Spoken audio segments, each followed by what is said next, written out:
l'Australie s'est rapprochée de l'abandon de la reine à la tête de l'État avec la création d'un ministre adjoint pour la République.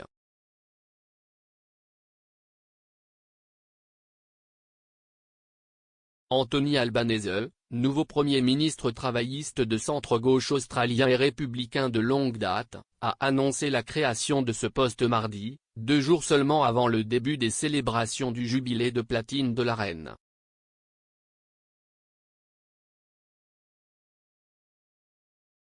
Le poste sera repris par le député de Sydney Matt Thistlethwaite.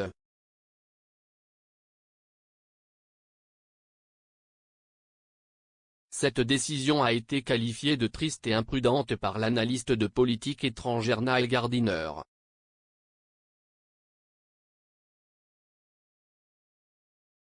L'ancienne assistante de Margaret Thatcher a tweeté « Une décision triste et imprudente du nouveau gouvernement de gauche australien. Envoie complètement le mauvais message. »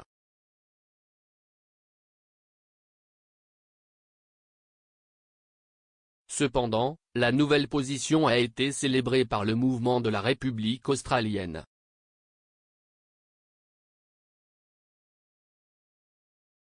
Le groupe a tweeté, dans une grande première historique, l'Australie a désormais un ministre adjoint pour la République.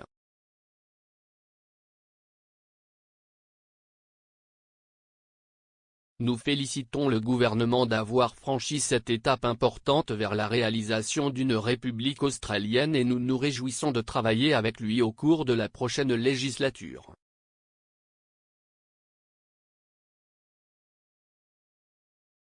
Félicitations au ministre adjoint de la République, @Thistlethwaite.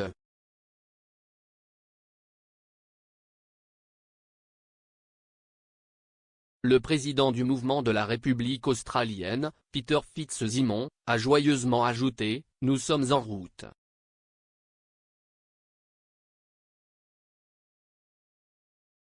Que le record le montre, pour la première fois dans l'histoire du Commonwealth, l'Australie a un membre du gouvernement singulièrement dévoué à retirer la couronne et à aider l'Australie à devenir une république.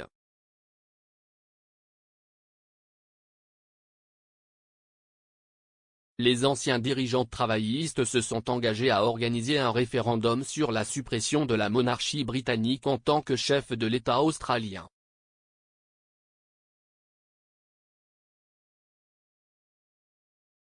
Mais un vote ne faisait pas partie du manifeste de M. Albanese.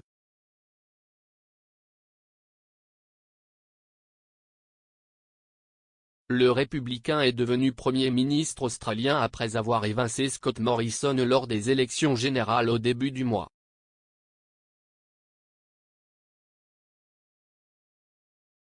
M. Albanese a précédemment décrit l'Australie devenant une république comme inévitable.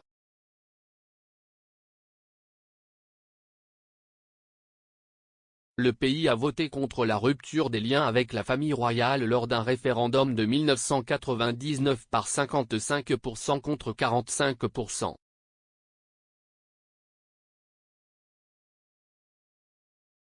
Le nouveau message intervient 2 jours seulement avant le début des célébrations du règne historique de 70 ans de la reine.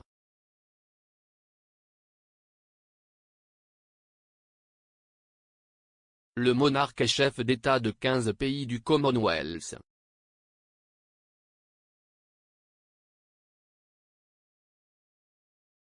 La Barbade est devenue la dernière nation à se séparer de la reine en devenant une république en novembre 2021.